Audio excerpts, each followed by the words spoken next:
Vamos a leer juntos hoy de las Escrituras. Hoy queremos leer del Evangelio de Juan, el capítulo 10. Leeremos los primeros 11 versículos del capítulo 10. Dice así: de cierto os digo, el que no entra por la puerta en el redil de las ovejas, sino que sube por otra parte, ese es ladrón y salteador. Mas el que entra por la puerta, el pastor de las ovejas es.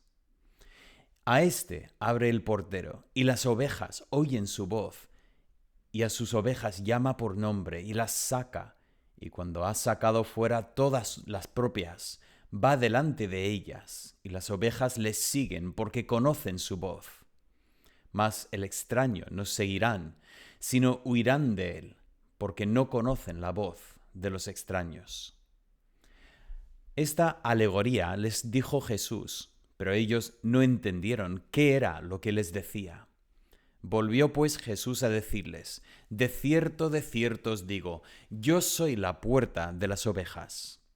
Todos los que antes de mí vinieron, ladrones son y salteadores, pero no los oyeron las ovejas.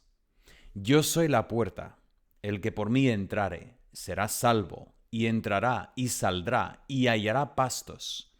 El ladrón no viene sino para hurtar y para matar y destruir. Yo he venido para que tengan vida y para que la tengan en abundancia. Yo soy el buen pastor. El buen pastor su vida da por las ovejas.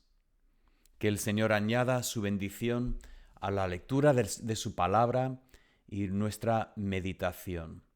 Vamos a aprovechar este momento para, en nuestros corazones, pedir que Dios haga con nosotros conforme a su voluntad.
Pues vamos a ir al Señor en oración con ese pensamiento en nuestra mente. Padre Santo, queremos que tú obres en nosotros. Pedimos que por medio de la palabra, por medio de las palabras de nuestro Señor Jesucristo, obres en nuestros corazones. Señor, tú sabes las necesidades de cada corazón. Así que las ponemos delante de ti y pedimos que tú seas glorificado en nosotros hoy. Y pedimos esto en el nombre de Cristo Jesús. Amén. Pues en esta mañana es una bendición poder estar con vosotros por medio de este vídeo para poder compartir la palabra. Y el tema que vamos a ver hoy es el tema que nos lleva al capítulo 10 del Evangelio de Juan. Como recordáis, nosotros estamos mirando ese tema de las palabras de Jesús. Y una de sus frases, pues bastante comunes, es esta repetición: de cierto os digo. Y Cristo repetía esto en tantas ocasiones. La doble repetición de cierto se encuentra solamente en el Evangelio de Juan, pero es una forma que a través de todo su ministerio, cada vez que quería llamar la atención para que nosotros prestáramos atención especial a lo que decía, utilizaba esta frase. Y como hemos visto, pues el Señor lo utilizaba en muchas conversaciones. Lo utilizaba en una conversación con Natanael, uno de sus discípulos, cuando lo llamó. También con Nicodemo, uno que llamó al arrepentimiento, que luego después sí vino a conocerlo así, de esta forma. También lo utilizó con los líderes de los judíos, y eso es lo que hemos visto en el capítulo 5, 6, 8 y ahora el capítulo 10 del Evangelio de Juan. Pero esta frase, de alguna forma, nos obliga a ver que hay certezas, hay cosas que no debemos dudar en ningún momento, y son cosas que nosotros debemos mantener en nuestra memoria y nunca variar, nunca desviarnos de estas verdades. Y hoy lo que quiero que veamos es esta sección del Evangelio, empezando en el capítulo 9 y continuando hasta la primera parte del capítulo 10, que es una sola historia. Sabemos que las divisiones de la Biblia, las divisiones de capítulos, no es parte de la Biblia originalmente. Y aquí tenemos un caso en que se ha hecho una división entre el capítulo 9 y el 10, pero de una manera muy desafortunada, porque realmente si solo leemos el 10 y paramos, y luego después retomamos la lectura y leemos el 10, pues perdemos por completo el hilo que une estos dos capítulos. Los eventos que vamos a ver aquí son los eventos que ocurren, he dicho aquí, del comienzo del invierno.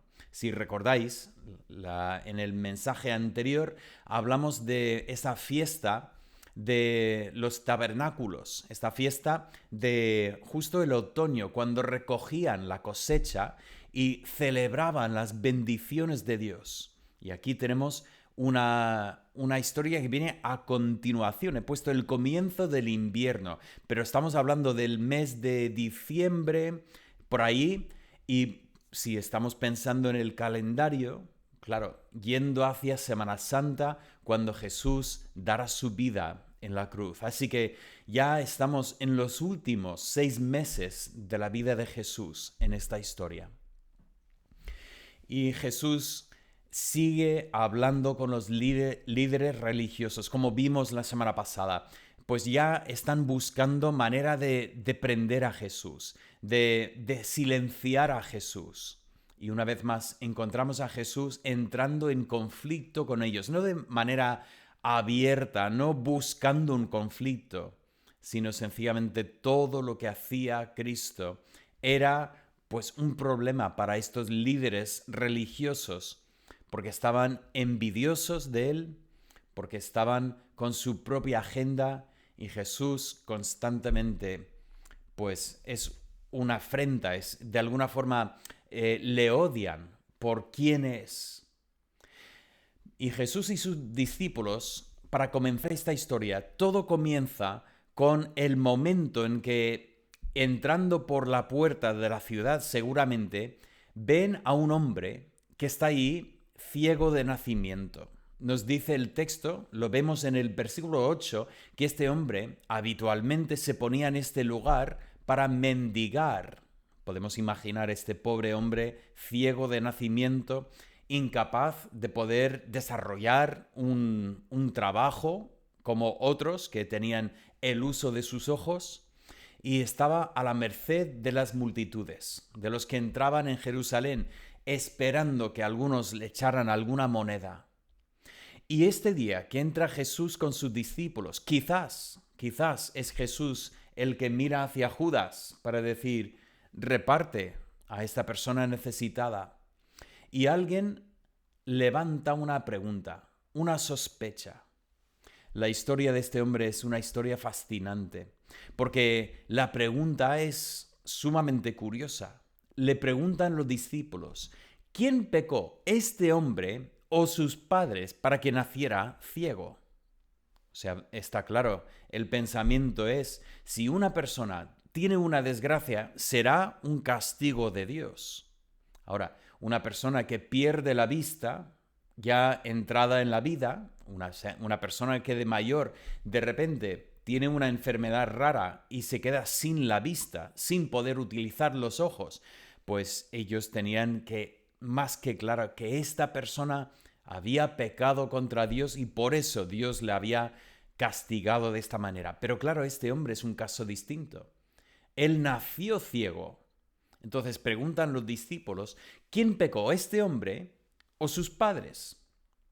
Claro, la pregunta es interesante porque si contestas que este hombre pecó, la gran pregunta es ¿cómo y cuándo podría haber pecado este hombre? Si es que todavía no había nacido. Bueno, podrías contestar que Dios lo castigó de antemano por algo que sabía que iba a hacer más adelante.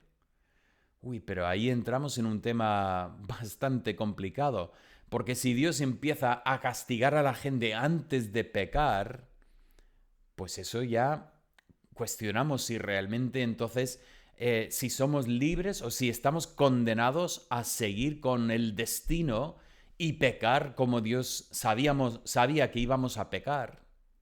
O preguntan si en el caso contrario, para no abrir esa caja de Pandora, que a lo mejor habían pecado sus padres. Y si sus padres habían cometido algún pecado, Dios hizo que su hijo naciera ciego en castigo de este pecado. Pero también despierta una queja, o sea, una pregunta interesante. Espera, ¿realmente es justo que Dios castiga a los padres dándoles un hijo ciego? Efectivamente, seguro que los padres pues habían sufrido mucho con el deseo de ver a su hijo poder desempeñar una vida con normalidad. Y en aquel entonces, algo que era imposible, gracias a Dios, hoy en día cada vez más se puede hacer una vida bastante normal, habitual, aún teniendo pues una dificultad como sería la ceguera. Pero en sus días este hombre pues estaba condenado a vivir una vida siempre apartado de lo que eran las multitudes. Pero realmente eso es un castigo correcto para los padres.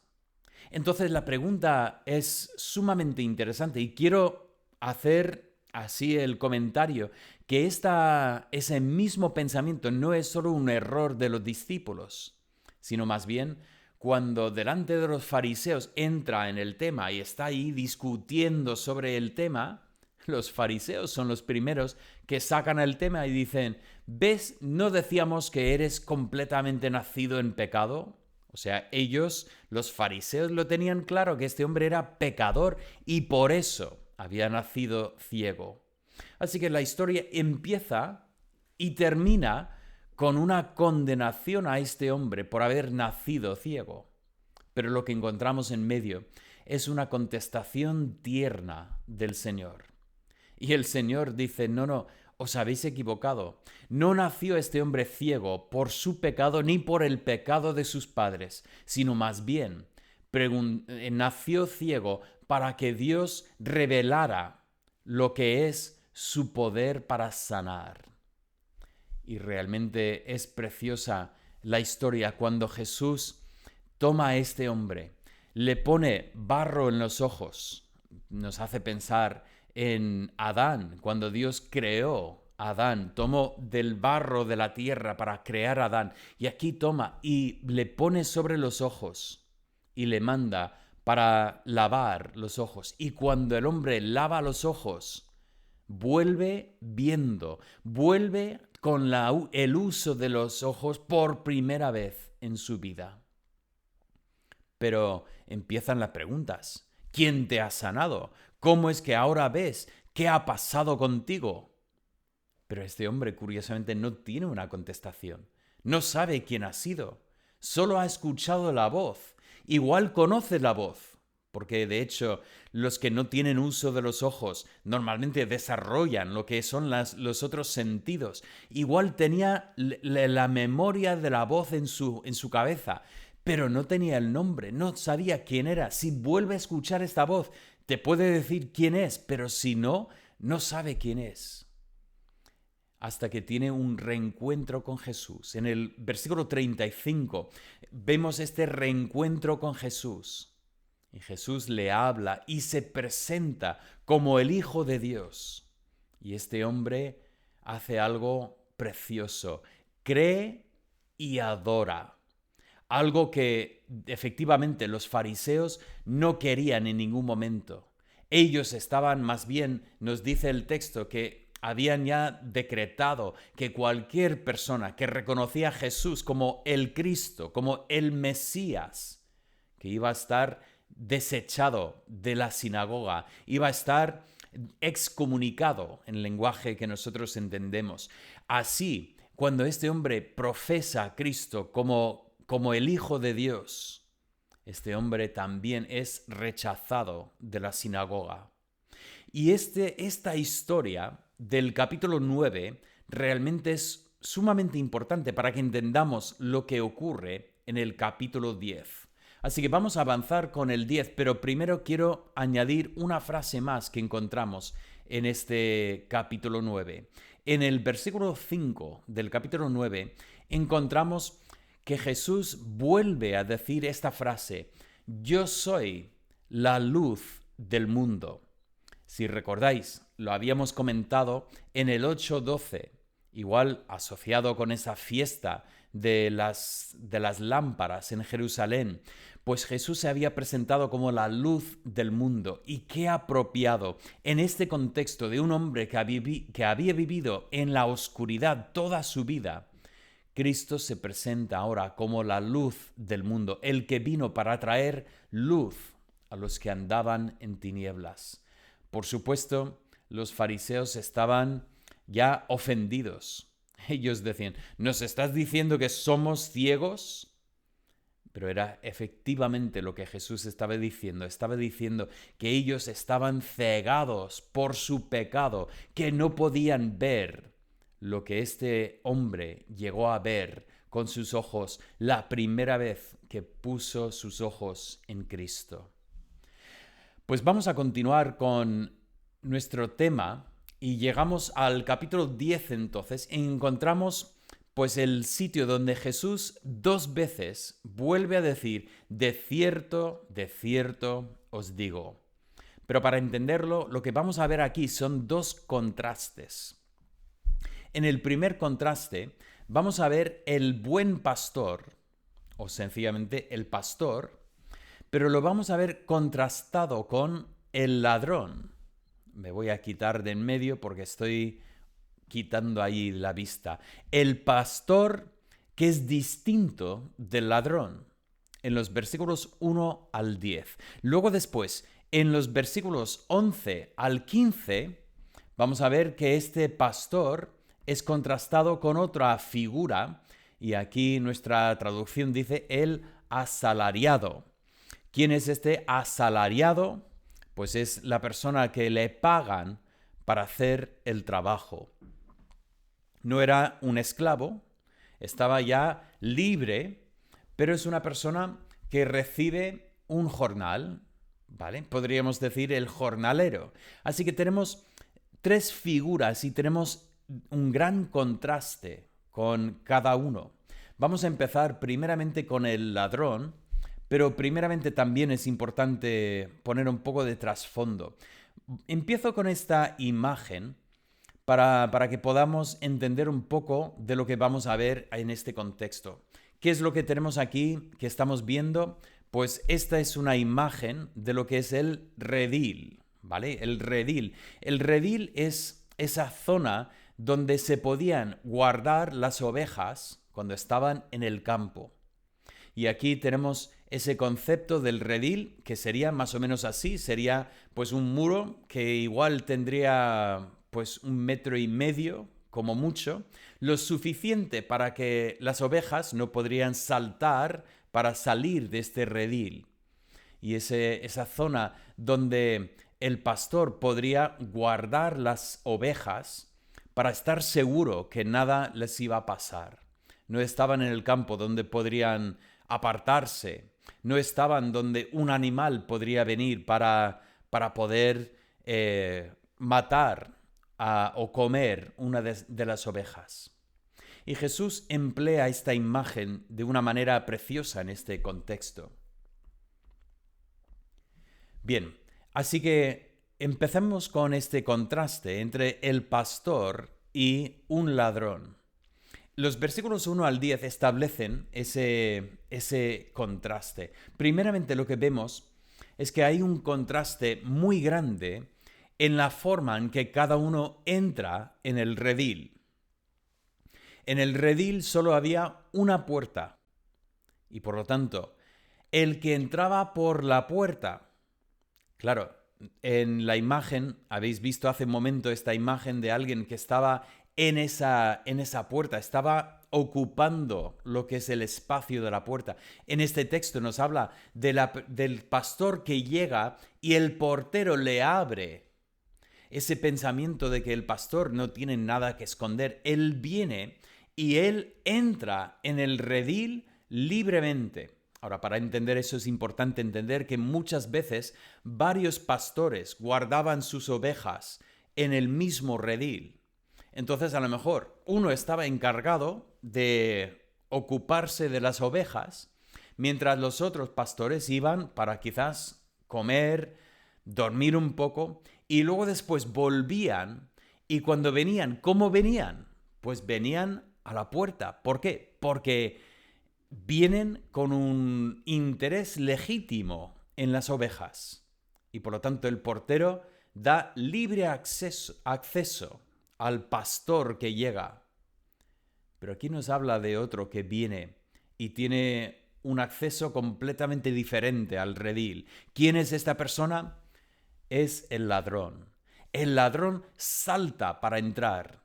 El ladrón no se acerca a la puerta donde está el portero, más bien el ladrón salta para poder tomar lo que no es suyo y llevárselo.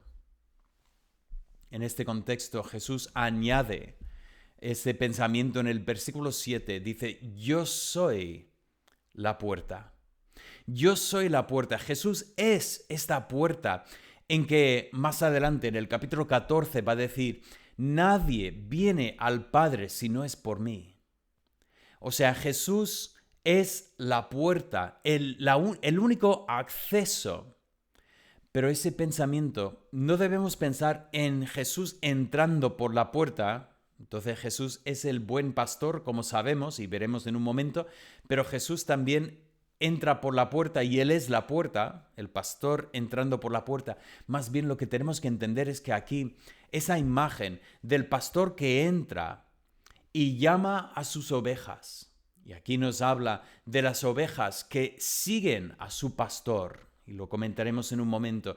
Pero si volvéis a recordar conmigo esta imagen de varios pastores que guardan sus ovejas en el redil, y entonces se acerca el pastor para llamar a sus ovejas, y sus ovejas le siguen y salen, igual que han entrado con él, ahora salen con él y encuentran pastos. Hay una diferencia enorme entre el pastor y el ladrón. El pastor entra por la puerta, el ladrón salta por el muro.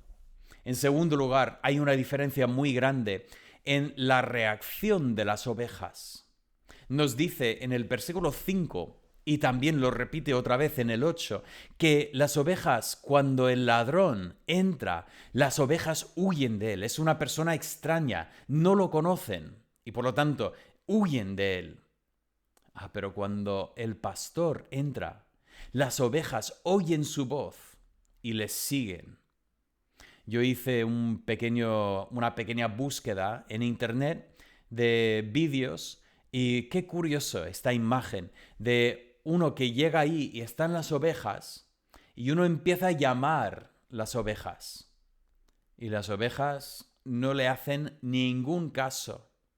Y luego después viene el pastor y el pastor hace un llamado parecido. Y de repente ves las cabecitas de las ovejas, se levanta la cabeza, empiezan a mirar y al final siguen a su pastor. Esa es una diferencia muy grande, la reacción de las ovejas. Huyen del ladrón, pero siguen al pastor. Y finalmente, el propósito con las ovejas. ¿Por qué quiere el ladrón una oveja? Nos dice el versículo 10 que el ladrón viene para hurtar y para matar. Ese pensamiento es que el ladrón desea aprovecharse de las ovejas, pero el pastor es distinto.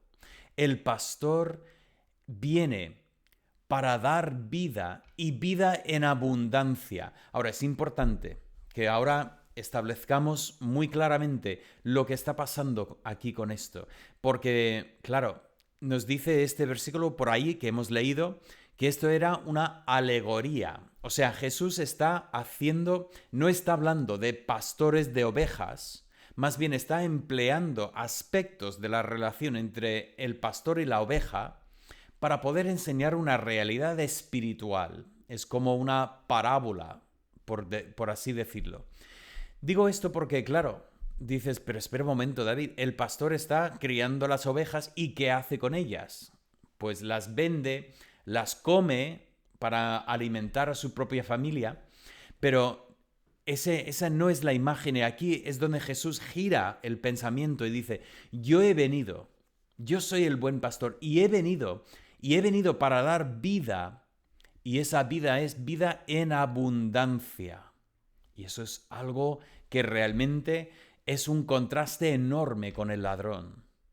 Cuando hablamos del ladrón, ¿de quién estamos hablando? Pues por supuesto estamos hablando de Satanás. Nos dice en la Biblia, nos dice en Primera de Pedro, que Satanás es como un león rugiente, buscando a quién, conocéis la palabra, ¿no? A quién devorar. Satanás no está buscando simplemente satisfacer su hambre.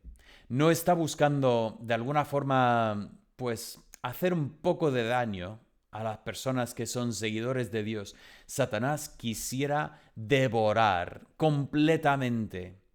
Quisiera acabar. Nos dice Cristo que Satanás había querido zarandear a los discípulos, escoger ese trigo y machacarlo para que salga lo que es la semilla. Y esa es la imagen que tenemos de Satanás, ese que busca hacer daño. Y sin embargo, Cristo dice, yo he venido, mi propósito es para que tengáis vida en abundancia. Satanás quiere llevar de nosotros, quiere aprovecharnos y no le importa hacer daño. Si miramos lo que hizo Satanás con Judas, Satanás aprovechó de Judas y luego después, cuando había terminado con él, vemos a Judas tan triste, tan afectado por lo que había hecho, que se suicida. Pero Cristo tiene otro propósito. El propósito de Cristo es darnos vida en abundancia. Pero tenemos otro contraste aquí. A continuación, en los versículos 11 al 15, encontramos la figura del asalariado, el jornalero, el trabajador, y el contraste entre el trabajador y el pastor. En primer lugar, encontramos una diferencia entre los compromisos de cada uno de estas dos figuras. ¿Cuál es el compromiso del pastor? Pues él nos dice el versículo 11, que el compromiso del pastor es un compromiso total. Nos dice que él sacrifica a sí mismo. El pastor pone su vida por las ovejas. Una vez más, Seguro que había muchas historias en Israel y hasta el día de hoy de pastores que al final, pues si hay que escoger entre mi vida y la vida de una de mis ovejas, pues lo siento, pero igual yo miro primero por lo mío. Pero Jesús está hablando de personas, pastores como el joven David, que había luchado contra un oso y un león para así salvar la vida de sus ovejas. Pero estaba yendo mucho más allá y estaba hablando de sí mismo, diciendo, yo pongo mi vida por mis ovejas. Pero en contraste, lo que encontramos es que el trabajador, el asalariado, no tiene este compromiso con las ovejas. Y nos dice que más bien, en vez de sacrificarse a sí mismo, no, él está dispuesto a sacrificar las ovejas. Él sale huyendo, solo pensando en sí mismo. Tenemos aquí un egoísmo increíble. Y encontramos aquí que Jesús dice claramente, el versículo 14, yo soy el buen pastor, yo soy el que me sacrifico por mis ovejas, doy mi vida por mis ovejas. Pero también hay una diferencia muy grande en su amor. Porque nos dice que el buen pastor, versículo 14, conoce sus ovejas. Él mira las ovejas. Claro, nosotros miramos las ovejas y todas son iguales. Para mí, yo no distingo entre una oveja y otra. Pero el pastor sí. El pastor sabe esta oveja que es que viene de aquella oveja y que es como tal y hace tal. Conoce sus ovejas.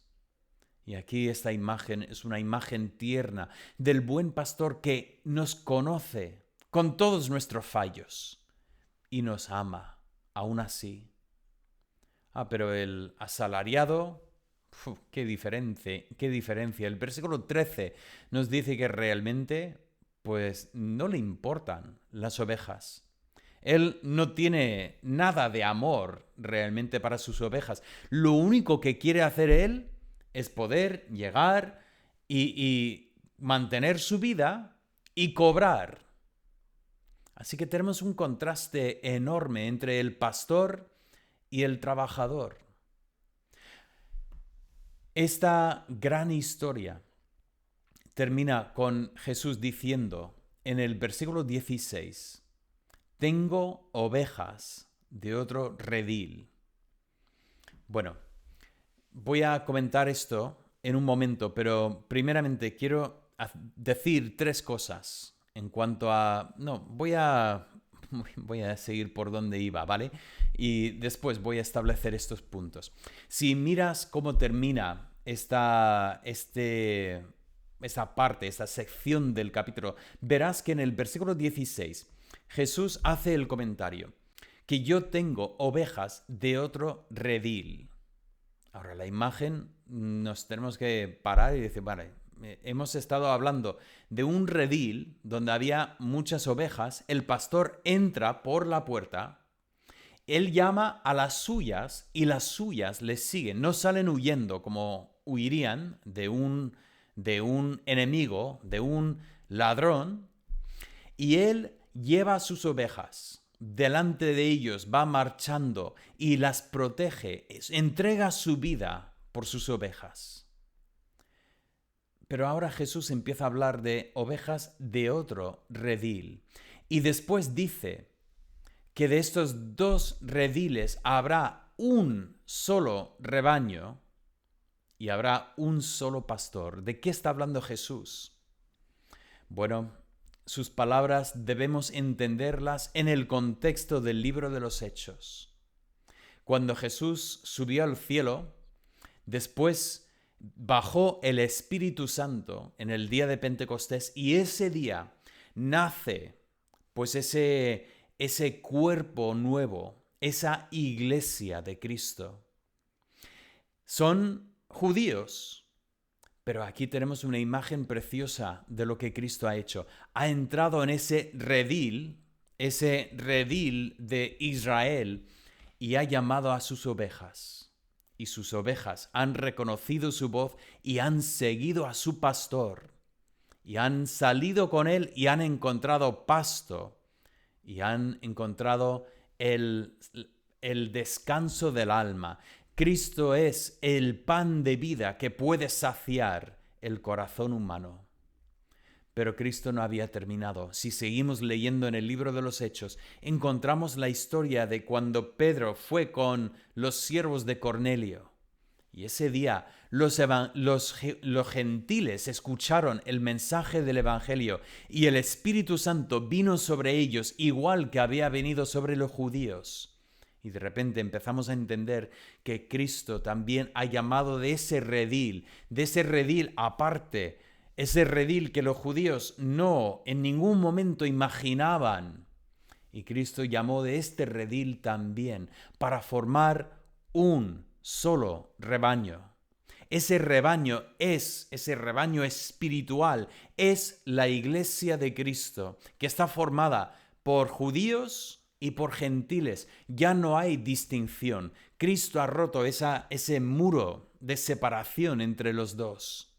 Y ese nuevo rebaño tiene un solo pastor. Qué bonito que nosotros no formamos parte de un redil, de un muro que nos limita y nos muestra dónde es nuestro sitio. Más bien nosotros formamos parte de un rebaño, un cuerpo físico que sigue un solo pastor. Nosotros no tenemos un líder humano que seguimos. No tenemos una persona que decimos todo lo que diga esta persona, eso es lo que hacemos. No es así. Nosotros seguimos a Cristo. Él es nuestro pastor, nosotros sus ovejas.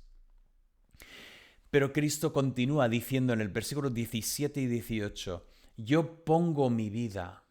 ¿Veis que toma de las palabras suyas? Que el pastor pone su vida por las ovejas. Está dispuesto a incluso ponerse en peligro para proteger las ovejas. El ladrón solo viene con sus propios intereses, pero el pastor no.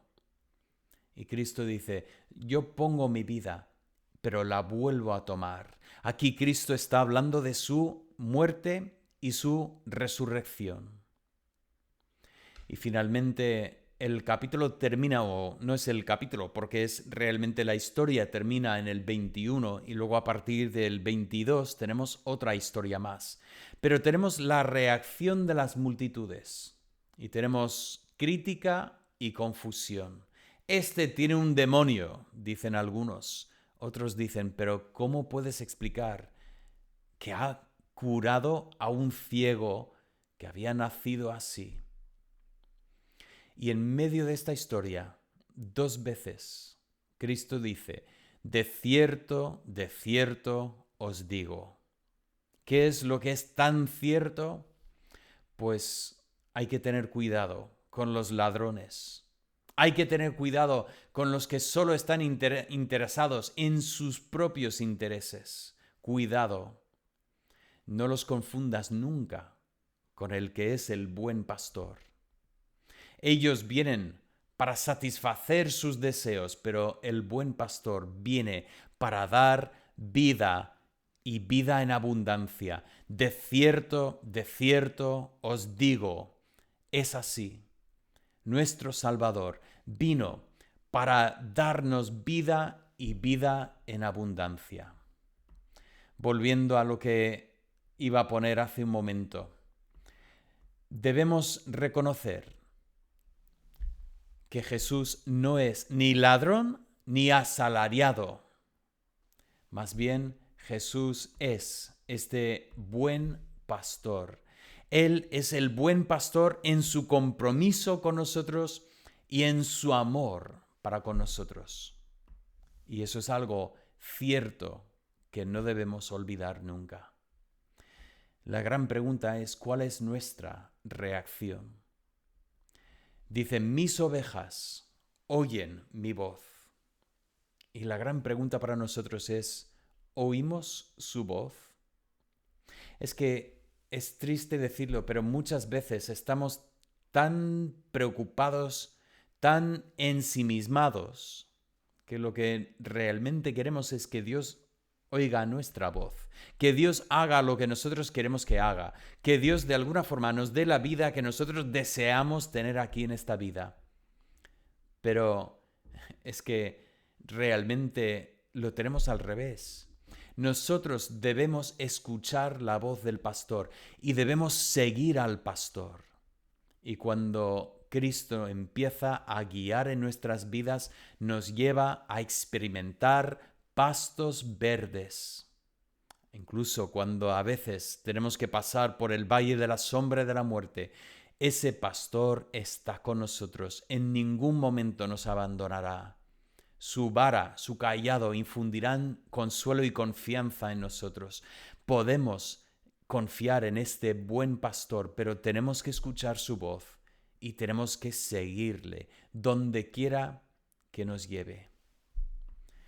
Y esto me lleva a volver a esta imagen de este hombre ciego al principio de la historia.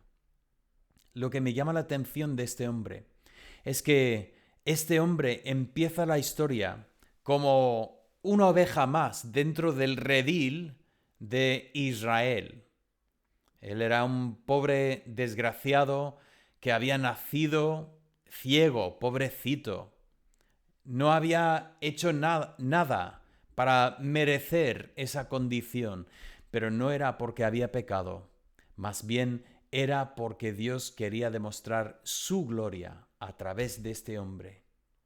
Y tenemos en esta historia una imagen preciosa como Jesús llama a este hombre.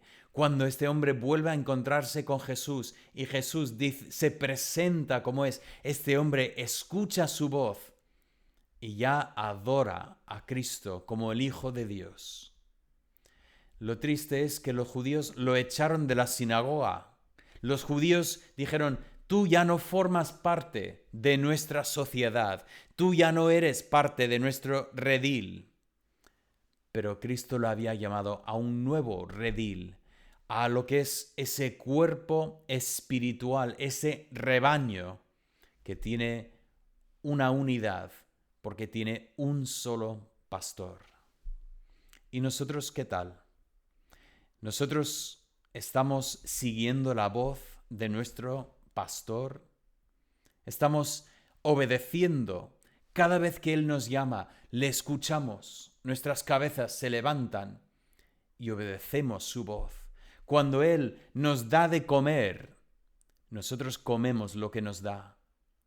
Cuando Él nos lleva a otra parte, no nos quejamos, más bien le seguimos confiando que Él nos lleva por donde quiera que sea su voluntad.